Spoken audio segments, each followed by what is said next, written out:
So good morning.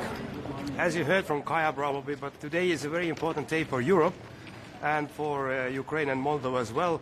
We are opening finally the first clusters for enlargement, and it is so important that Europe will be able to enlarge and go further with this process, because it has been banned or stopped already more than 2 years. We do hope that all the other 5 clusters will be open as well as soon as possible, and then we can move forward. Because finally we must create a united and big and strong Europe, because Russia is a very aggressive country now and will be unfortunate as well in the future. So we must get rid of these neutral zones or buffer zones, as Russia calls them, between European Union, NATO and Russia. And that's why it is so important that we will bring Ukraine and Moldova and also the Western Balkan countries into the European Union. It's about security, it's about economical reasons. Europe must become strong globally as well, and Ukraine is a great opportunity. It's not only about supporting Ukraine, it's about us as well, though it is a very important day. And the second is that unfortunately we see that Russia is waging more war, and we have 2-point plan. First is support Ukraine, that's what we do. And the second is to put more pressure on Russia, because it's obvious that Russia doesn't want to have any kind of meaningful negotiations about just and lasting peace.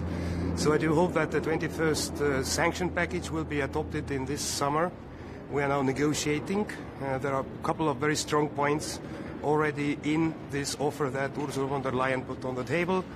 It is so important that we keep now the oil price on the level where it is, like $44.1 per barrel.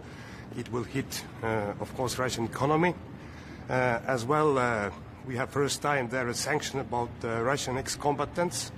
They have a visa ban for European Union. So we are talking about more than 600,000 Russian combatants who may come to Europe and destabilize our security. And we know already that Russian secret services are pushing the proxies to European Union, and they are committing lots of bad stuff here. So this was Estonian proposal, but as well many other sanctions must taken against Russia. So these are the main topics. Yep. How fast can it go now? Wouldn't it be smart to adopt something like the proposal from Merz a few weeks ago to accelerate the membership of Ukraine or give it a privileged status? We need to focus on the process, what we have agreed. Open these clusters and negotiate as quick as possible. Of course, Ukraine, Moldova, the other countries, candidate countries, should do their part as well. But finally, the enlargement process is a political decision.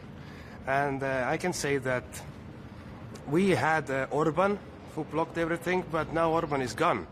So quite many, they have came out from the Orban shadow, and let's see whether we have this unity about enlargement. So we do hope that it will happen, enlargement will happen as soon as possible. And these additional proposals, okay, we can discuss about them. But let's focus on now about this opening the clusters and negotiate. Yes, the last one. How can we make sure that future members will not use their veto to block important decisions in foreign affairs?